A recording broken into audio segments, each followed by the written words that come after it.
Hey, it's Jennifer Powell from Tiny Little Victories. I have been wanting to make this episode for quite some time now and had to work up the courage to ask these two guests to come on the show. I have followed them for a long time on LinkedIn and have always been like, yes, go, yes, I love what you're saying. And it took me a little while to get the courage to ask them to come on the show. And when I did ask them, they were like, yes, of course. So I think this says a lot about who they are as people, because basically they didn't know me and they both agreed to be on the show. So I wanted to do a little send up for both of them, which is a little bit different than how we start the show, but I'm very, very excited about both of these guests. My first guest is Rosemary Wilson, who talks about communication, imposter syndrome, diversity and inclusion, emotional intelligence, and leadership development. And she works with women who have looked for external validation as a measure of their worth and experience. And she's written a book about the imposter syndrome, and I'm going to put those links in the end. But she is such a positive person. When you talk to her, you just feel like you could do absolutely anything. The second guest is Jennifer Opal, and Jennifer is a multi-award-winning DevOps engineer. She's the founder of the company called Data But Make It Human. She's a technologist, she's a writer, she's a keynote speaker, and a neurodiversity and inclusion advocate. And she's going to talk about that a little bit more. And both of these women have been so authentic about who they are in the world. And Jennifer has been extremely open about things that she has faced and sort of the audacity of people to, judge her by her openness. And I think that you all are going to really love this episode because there's nothing but a candid conversation here about authenticity, about diversity, about inclusion of every person out there, whatever your gender is, whatever you want to say your gender is if you're ADHD or you have dyslexia or you have autism. We're really going to talk about these things and how they are part of who you are and how you have to stand up for those things. So stay tuned for this next episode with Rosemary Wilson and Jennifer Opal on Tiny Little Victories.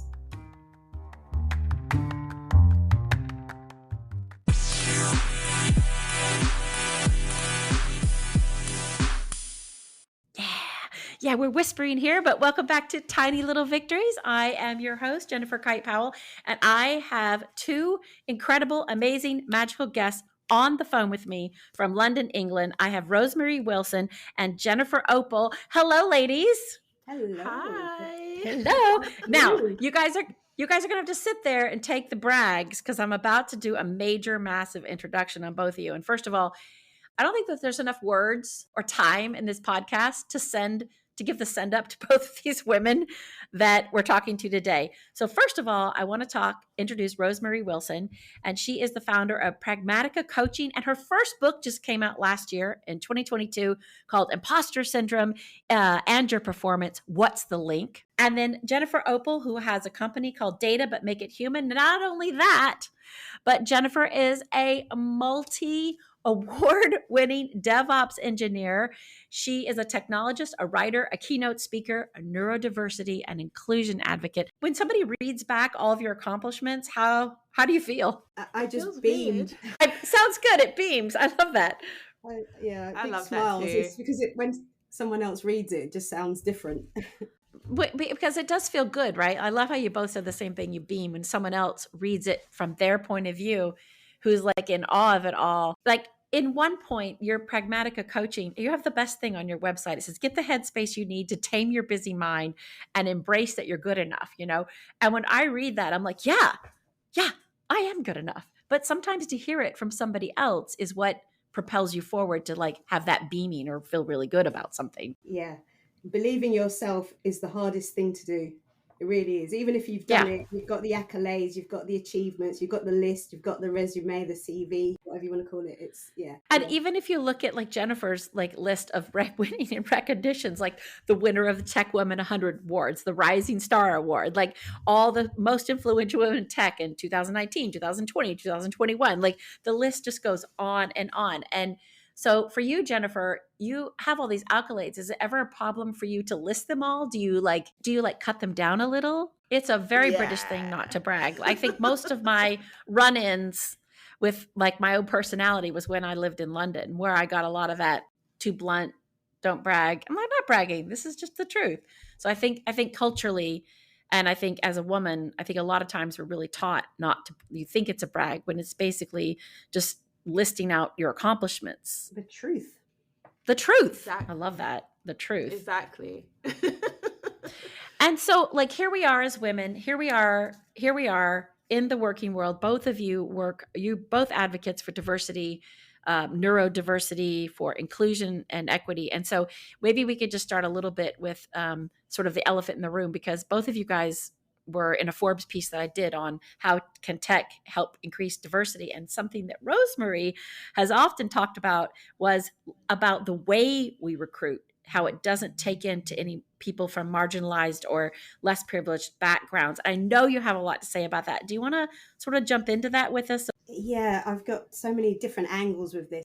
Please rein me in if I go off No, I'll let So- you go off and the Jennifer can jump in and we'll just be all over the place.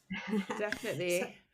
Yeah, I mean, I think the way we recruit these days is very traditional. It's all about, which university did you go to, or what school did you go to, what was your background, or, what have you done before, what other roles have you done in this space.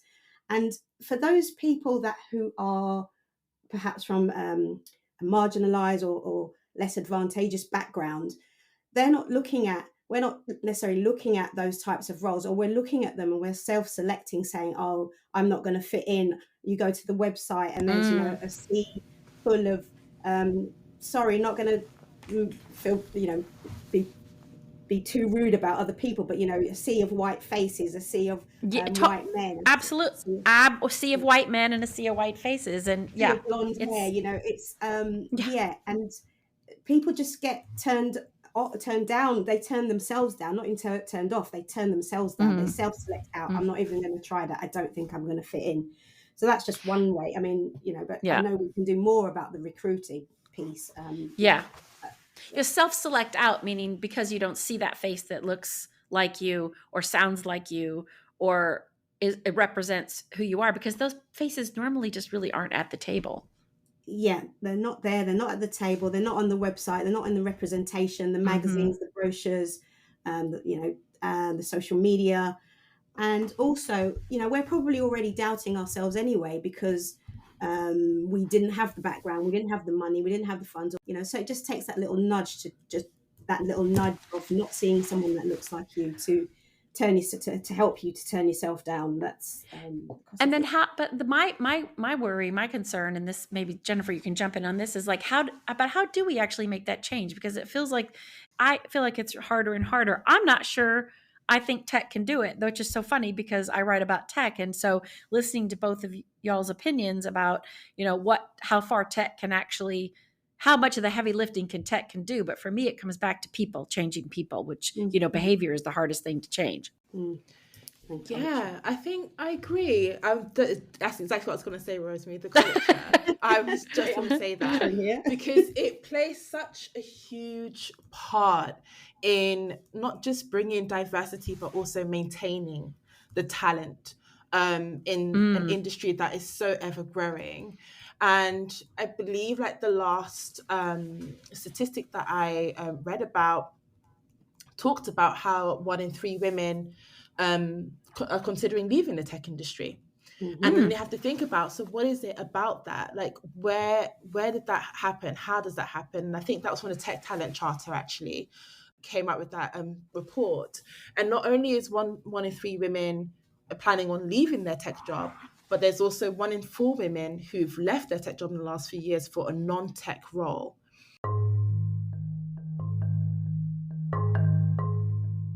Let's take a deep dive into those numbers that Jennifer Opal was mentioned, where 1 in 4 women are considering leaving tech for non-tech roles.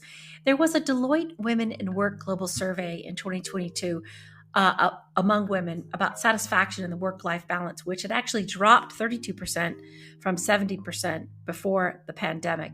And in every category, women quoted productivity, mental well-being, as their primary reasons for that. Half of the women in tech dropped out mid-career, and women comprise less than 1/4 of senior roles. And here's the big number: women leave their tech jobs at a rate of 45% higher than men do.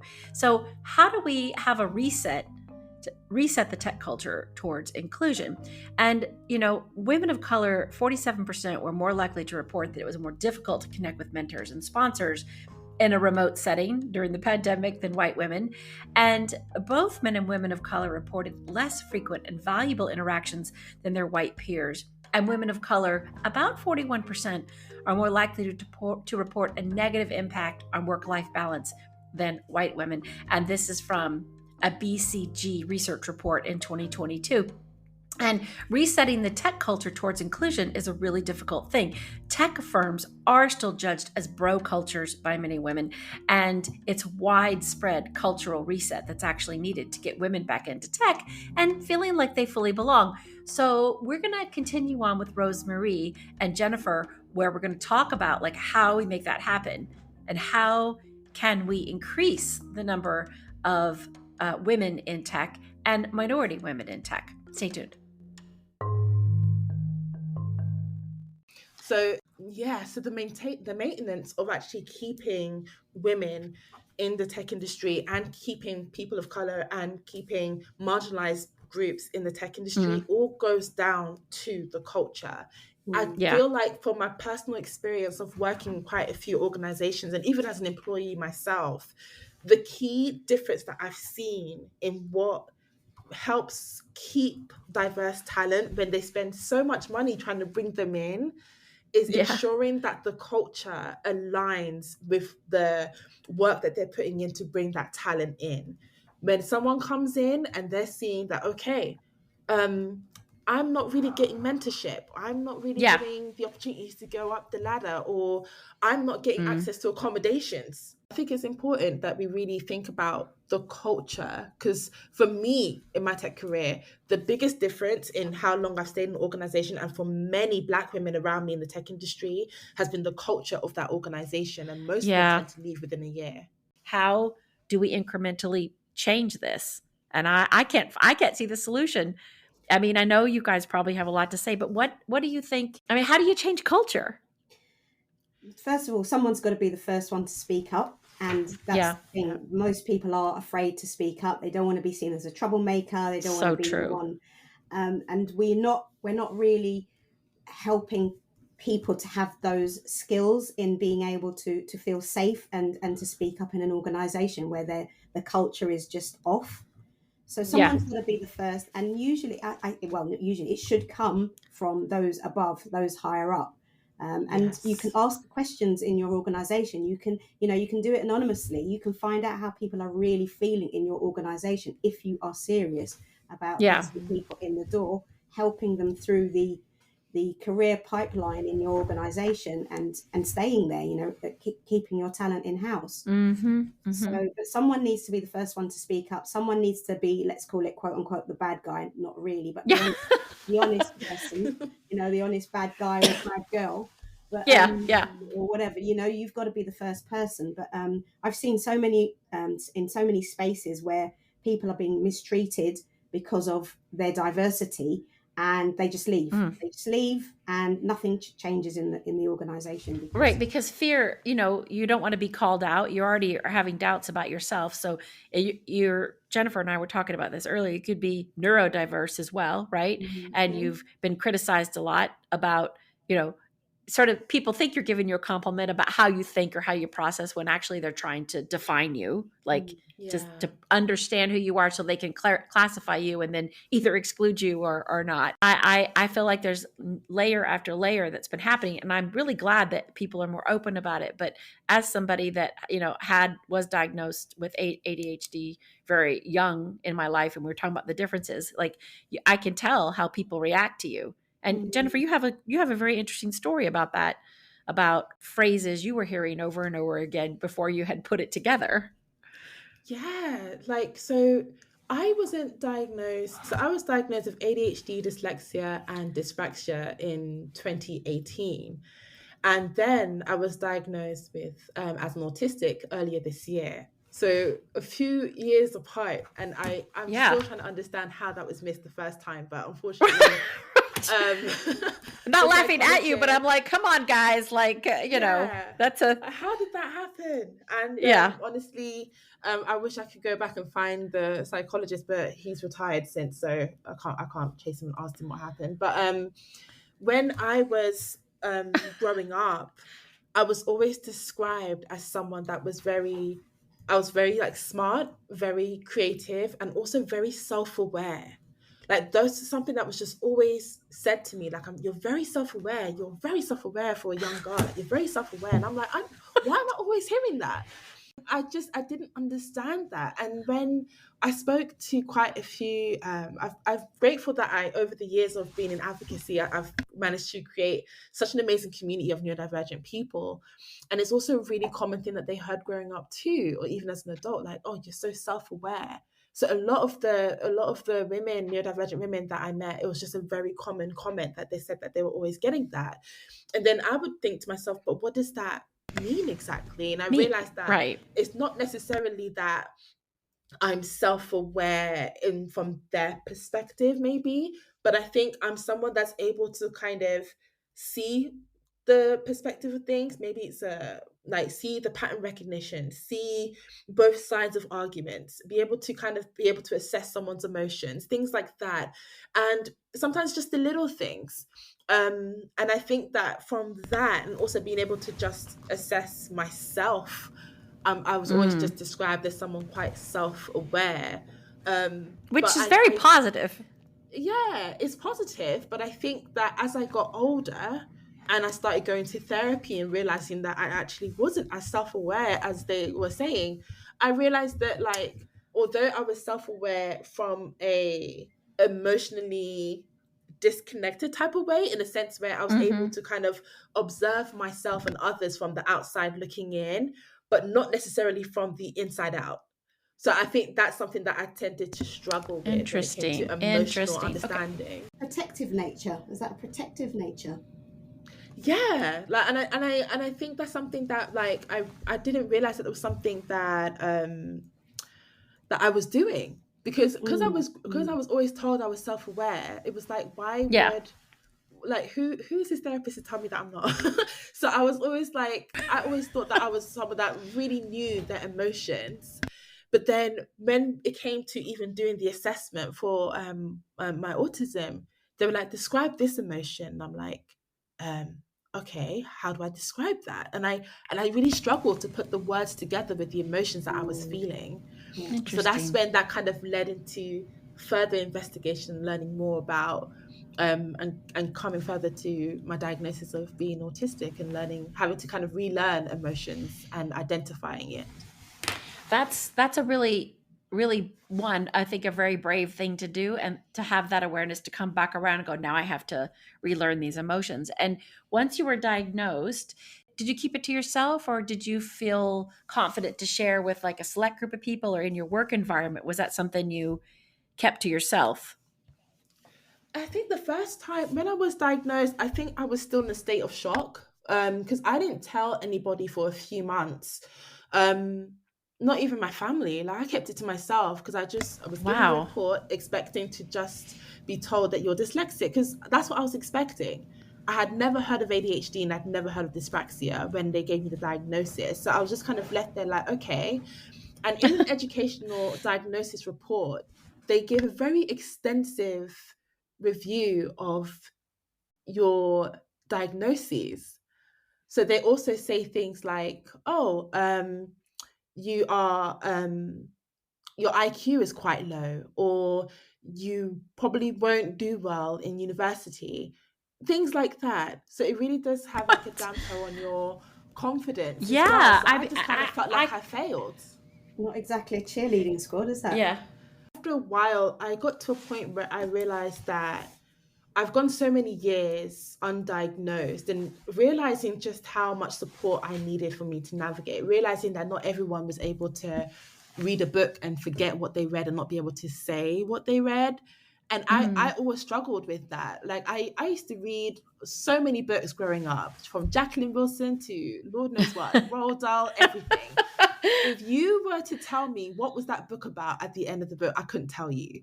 Like I didn't know how to explain the book, and I couldn't retain the information. But I got to a point where I was like, do you know what? I have to be my full self. And if someone is uncomfortable with the fact that I need additional support and I need more understanding, and you would need to extend patience with me, then I know that this isn't the place for me to exist and for me to flourish as a technologist. And I need to be in an environment where the culture supports my disabilities and supports my neurodivergent identity. That's how I've been able to have the career that I have. But if I'm in an environment that isn't allowing me to flourish and wants me to almost kind of dim my light, for example, to make it less uncomfortable, I'm really not trying to be in therapy again. And I'm really trying to be the best I can for myself, but also to inspire other people, not just in the tech space, but also as I transition into the AI machine learning space as well. And just in the area of advocacy. I can't advocate and hide my light. I can't advocate and not be myself. And I think Rosemary would agree with that too. I do. And it's not, I see it a lot in women. Men have it as well. It's not just, it's not only a woman imposter syndrome. Okay, we'll let them take some too. Okay. It's more a character, personality thing as well. So, you know, I come from a Caribbean background, and my parents always said this, a pride comes before a fall. So, you know, make sure you're not showing off, make sure you're not boasting. So I grew up in that culture, but I was never really one to listen to what I was told to do. I love that. I'm very curious by nature. I'm very forthright. I'm very open. I'm quite loud, assertive, sometimes aggressive, if that's what you want to call it, because I speak my mind, I speak my truth.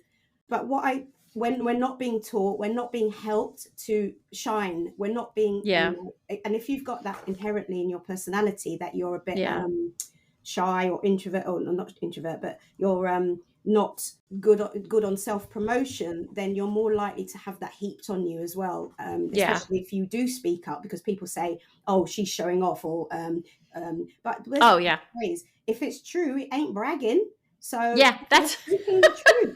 It's fine. Thank you very much. I am very good at coding. I am very good at reading people. I am very good at, you know, insert your wonderful skill. Yes, I'll take it on the chin, but we just need to practice saying it more as well. We do. I love that. We need to practice saying it more, and telling your truth to yourself, even just in a mirror, is so empowering. It's such a simple thing. You're trying to boost yourself up for the day. If you say it in the mirror, or if you write it down, if it's in black and white, you're more likely to believe it. But if you just have things swirling around in your head and they don't come out, then you're more likely to believe them. Is it a generational thing with speaking up? I feel like sometimes this younger generation might be doing a better job at speaking up about, hey, I'm neurodiverse. This is who I am. This is my authentic self, versus older generations. Are you guys seeing that through your coaching practice or through the people that you interact with, Jennifer? I would say for sure. I think that when I first started talking about being neurodivergent, there wasn't very many people talking about it just yet, especially Black women and Black people as a whole. I think that within a lot of Black communities, whether it be in the US, UK, everywhere, there's still quite a bit of stigmas around it. Like it's just something that's supposed to just grow out of, or you're supposed to just work harder, and it's like you're asking me to have a literal fight against my brain. Like, I don't really know how you want me to win this. Be someone else, right? I think I have managed to, I think from me being open is how I've been able to really see the conversation about neurodiversity in the tech industry being spoken about more, and a lot more organizations really trying to push to create an environment for neurodivergent people to be safe. However, I will still say that there's still a long way to go, but we've come a long way at the same time. because I think that there was a time, and I think from speaking to people that were diagnosed later on in life, even later than on in me, because I was diagnosed the first time with ADHD, dyslexia, and dyspraxia, I was 27. And then I was diagnosed early this year at the age of 32 with autism. So it's like later on in life, but I've met people that have been diagnosed much later. And they say that back when they were younger, ADHD wasn't really a thing for them. And even if you had like a disability, it was something that you're supposed to keep to yourself. Yeah. And I find that even when it comes to job applications, for example, a lot of people don't disclose that they're neurodivergent to avoid being discriminated against. And I completely understand that. I've gotten to a point where I have some privilege where I have been advocating so much that I can't really hide that I'm neurodivergent. Like, Google me. Yeah, I love that about you. You know what? But honestly, like, you are literally at the top of that brigade going in, right? Because you can't hide it now because you've become the advocate for it. And it's so pronounced over your brand. It is, in fact, inspiring. So I know if other people can see that, they can see themselves in you, either as a Black woman or someone that's neurodivergent, then you've literally touched one, if not two, not three, not four, not five, right? Because I think that sort of somebody has to stand up first. It's like Rosemary said, somebody has to be the first person to stand up. You've got to have a spokesperson, and the person that feels strong enough can help someone else feel strong enough. Yeah, it's really powerful. Oh, yeah. I like that because but you've come so far, Jennifer, in what you've done.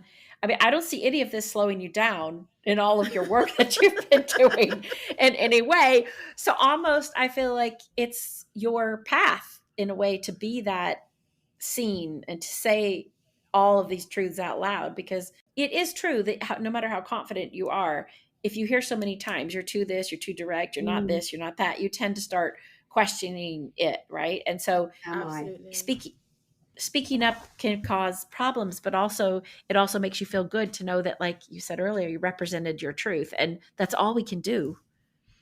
Absolutely. Because I think that one thing I would say is that for me, speaking about it, from the first time I spoke about it, and it wasn't even on a public stage, like I just brought it up at the first company that I worked for in the tech industry, and I was just asked the question, like, why am I the only Black woman here?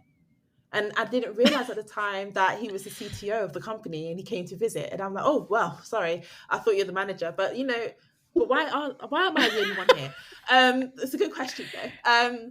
But I think that from me talking about that, and also talking about being neurodivergent and speaking about it more and more, has literally given me more confidence in my identity as a neurodivergent. Saying it out loud, like Rosemary said, say it out loud. Exactly. As soon as Rosemary said that, I was like, that is exactly how it feels. Like when you're talking about it, it empowers you so much. And then you start to find people being like, I'm so inspired by that, or I want to start talking about it more. And it just brings the community to you just from talking about it. Yeah, I think, by the way, that's a great name for a book. Why am I the only one here?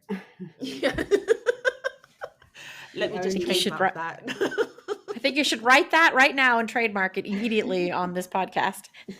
What were you going to say? What were you going to say, Rosemary? Because you do a lot of mindset coaching, and I think this is what we're talking about right here is mindset coaching. Well, it is. It's about getting your own headspace straight about what you want to say, who you are, and then you can speak it out. Sometimes you need help from someone else, a mentor, a coach, a guide, whatever, someone of that will help and guide you. But I'm listening to Jennifer O, and I'm just like, just listening to you, your certainty and you're just comfortable in who you are, and you're not. People can try and thrust things on you. Like you said, people were saying you're so self-aware, and they probably didn't realize it, but can be meaning it in a disparaging way, or, you should be something differently. I don't know how else to be but myself, Yeah. Please don't make me feel bad about being who I am. And you're wearing that really well, and being an advocate for neurodivergent, it might be a heavy load for you to carry, but it might not be. The more you try it on, the more comfortable you'll be with it. As you've said, you're speaking it out loud.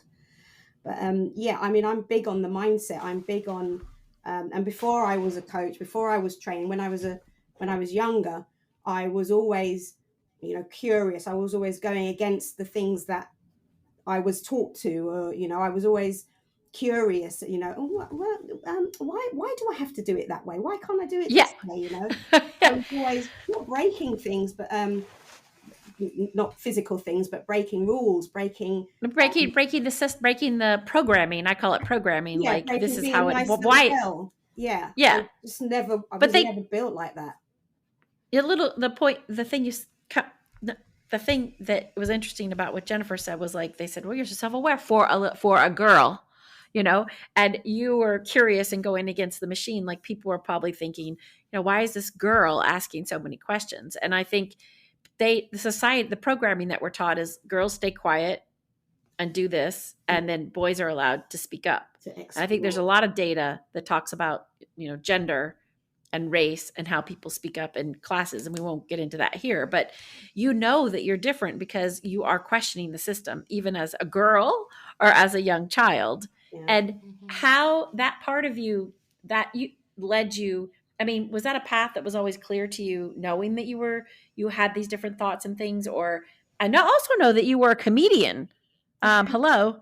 We haven't touched on that any, but yeah. I've got my bucket list of things to do in life. stand-up comedian. Stand-up comedian. I have been a stand-up comedian, indeed. I would love to do more of that, but it takes quite a lot of work as well. But it does. Yes.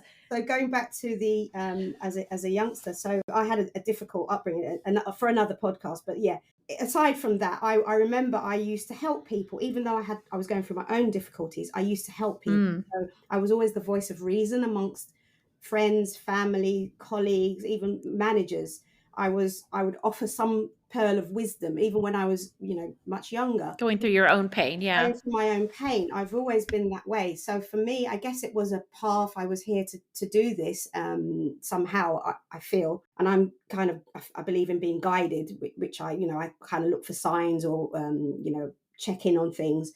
But yeah, it's always something that I felt quite a passion for. But obviously I went down the route, my parents said, get a job, study, so I did all that stuff, and I just didn't feel quite fulfilled. But one of the reasons I do what I do is to actually help specifically women, because I obviously I can relate more to some of the stuff that we were all going through. But so for women who are in their roles, they're really good at their job, but somehow don't feel fulfilled or comfortable. So I help to explore with them whether that is they're in the right space or not.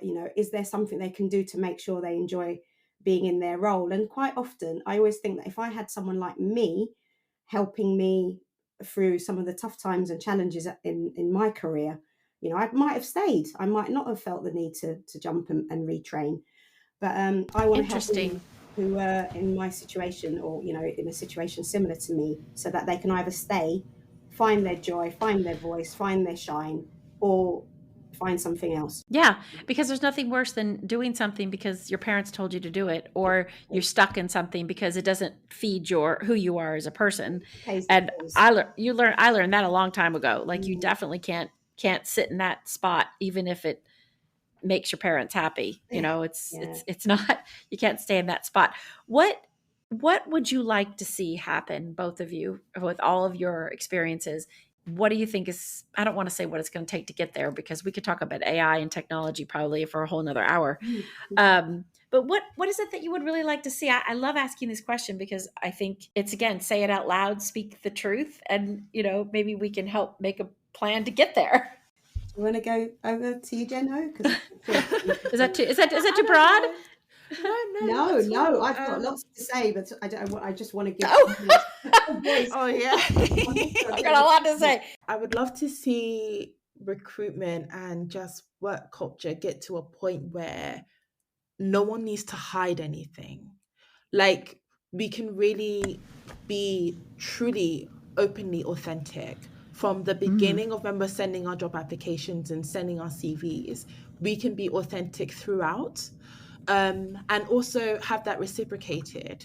So, for example, if I am like where I was working, one of the companies I was working at before, they told me during the interview process, before I even started my first stage interview, they'd let me know I would be the only Black woman in the team. I wouldn't be the only woman of color, but I'd be the only Black woman in the team.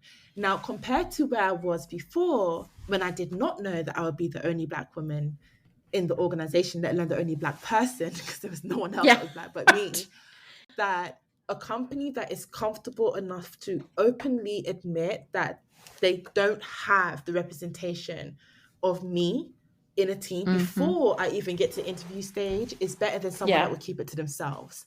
And that also helped me to make a decision about whether that company is somewhere that I can flourish in. And that transparency is so needed for diversity, and it's very, very, very needed to retain talent in the tech industry, to bring talent in, but also to just create a culture where everyone is thriving and no one is hiding. That definitely influenced your decision by just being that open. Absolutely. That's a culture. That's a culture that could help nurture and grow like other people. Yeah. That's great. It's interesting you saying about, you can make that decision, because I think people forget that they should be interviewing the company they're working for as well. So true. I've heard this phrase a few times now as the assumption of powerlessness. And I just absolutely love that phrase. It's because we give away our power so often and we don't realize it by saying yes to things that we don't believe in, that don't stand with our values as well. Oh my gosh, yes. On a tangent again about what I want to see happen. But cultures in organizations. So I'm still seeing it. The misogyny, bullying, I'm still seeing it. I'm like, why? Lots of these companies need a culture audit. Like, seriously. I love that culture audit. Culture audit. Yeah. From everywhere. Yeah. From all aspects, from everywhere. If someone's coming in from the outside, if they're different, if they're diverse in some way, neurodiverse culture, backgrounds, upbringing, religion, whatever, education, if they are different, how comfortable are they going to feel in this organization? What's the pipeline for their career progression if they want to become a leader or a manager of people? What's the progression, right? Are you holding people back for different reasons? So the culture audit, that's a big thing. I think that should be that should be a company thing. Someone should build a company called, maybe I'll do that. I think you should do that. I think you need to trademark this and go do this. I think I will. I'm going to write that down. I think you should put that down. Jennifer's got a book title now, or she's going to do something with that. And you've got this culture audit, which I think is way better than a lot of the consultants that come in to talk about creating culture, because they're still not talking about the elephant in the room. And that is misogyny, bullying. You're threatened. You feel unsafe because of your color or of your mind and the way it functions, or because of your gender. Like, that's still happening. So what does a real culture audit look like? I mean, you could stump this all over the place, Rosemary. You could do speeches. It's actually a really good idea. It's good to talk. It's always good to talk. It's always good to talk. It's an interesting thing, because it's like, when you mentioned that as well, a lot of these companies would also say that despite the fact that women would or marginalized groups would leave the organization and, not return to tech industry or not feel welcome or experience bullying, these same companies will sometimes turn around and say, oh, diversity doesn't work. And it's like, it can work. It's just that you're just not good at doing it. And I think exactly you need to correct that. I mean, I would love to call those people out. This is diversity just can't work, because they are the problem. You got to fight extra hard, but it shouldn't, as Rosemary said, why is this still happening? Yeah. Dark ages. It's like the dark ages still there, kicking and screaming into 2023, 2024 nearly. I believe that we're still stuck in this same loop around diversity, equality, and inclusion. It's fear as well. At the heart of every problem, challenge you find in the world, at the heart of it is fear.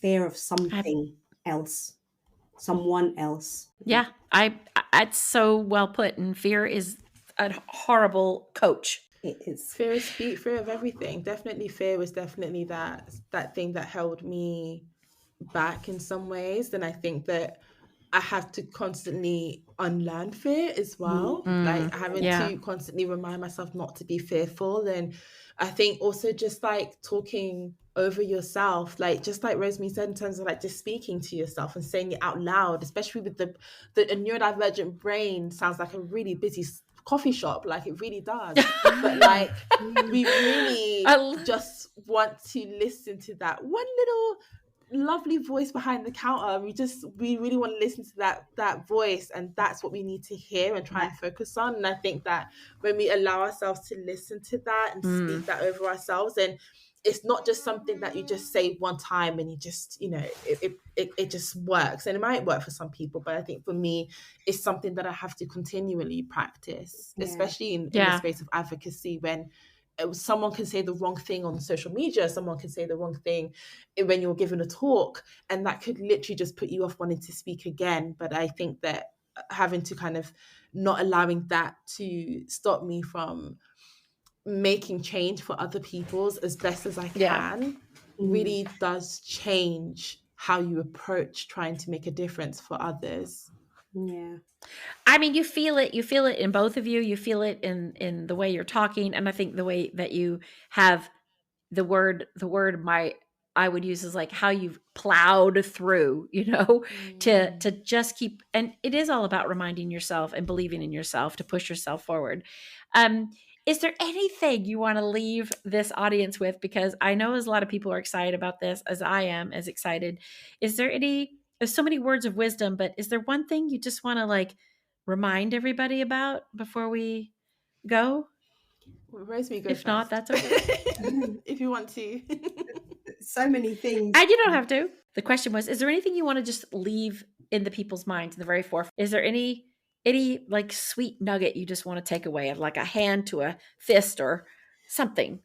So just to finish on what you were saying, Jen, about reminding yourself. So I'm actually, and this is maybe a little bit off topic, but I'm actually a big fan of writing things, post-it notes, reminders of who you are, how great you are, how wonderful you are. So you see it, you know, you're brushing your teeth, put it on your bathroom mirror, whatever. Yes. On the fridge, on your phone, you know, you are amazing, girl. You know, I love those. I put them on little postcards and little index cards and sit them around places. Yeah. Put I don't know if you can send an email to yourself, you know, with a delayed send. Ooh, you know, that's a good idea. 3 weeks time, like, dear Jen, dear both of you, Jen, dear Jen. Yeah. Jen squared. I haven't told you this lately, but you know, you are absolutely incredible. You know, write it from the truth. You know, if you forget, I love that. Somebody else to help you. So I know that's slightly off the tech subject. It's not off at all. It's not off at all, because first and foremost, we're humans before we're technologists, before we're anything else. And I think that's the thing we're forgetting.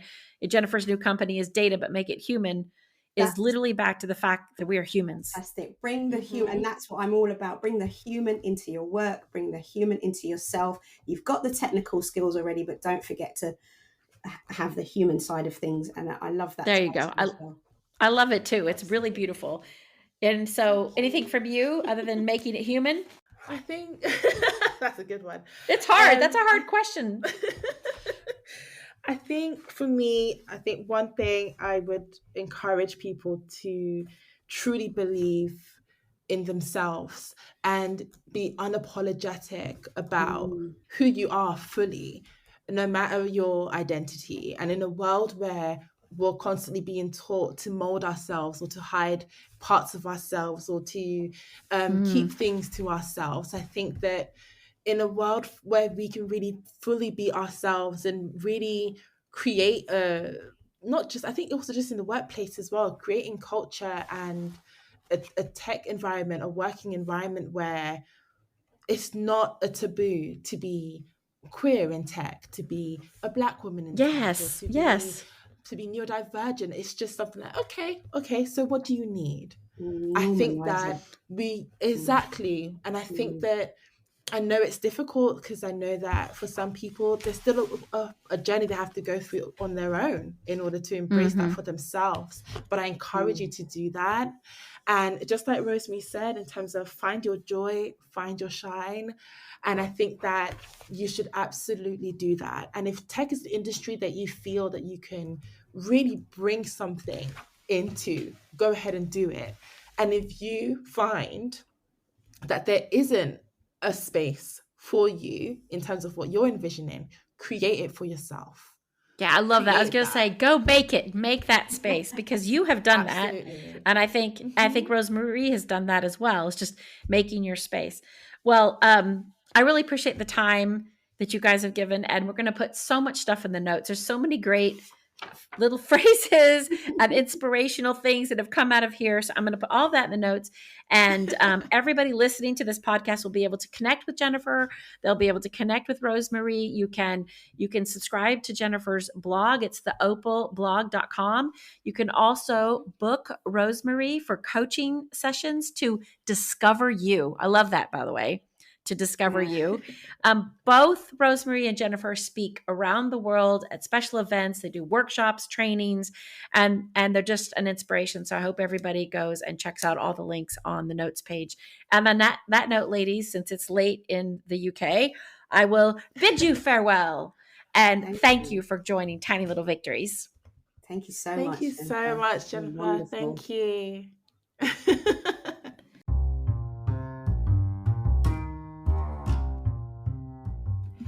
Hey, thank you all for listening to this podcast on authenticity and diversity with Rosemary Wilson and Jennifer Opal. There are so many great things that they said that I will put in the notes of this podcast. So please be sure to read that. I will put in all the links where you can connect with them. You can be inspired by the things that they do. I know I am. And on that note, I would like to say how inspired I am by you, all of our listeners. Spotify does an end of the year weekly podcast wrap, and I was reading it today before this episode and was truly blown away by, number one, how much sharing you guys have done with Tiny Little Victories. First of all, let's go fans. That's all I got to say. We have so many new fans, and most of them came in 2023. I absolutely love that. And we are now streaming in 23 countries. And the top 5 countries that you all are listening to this from is the US, the Netherlands, whoop, UK, rah, Germany, yes, and New Zealand, go Kiwis.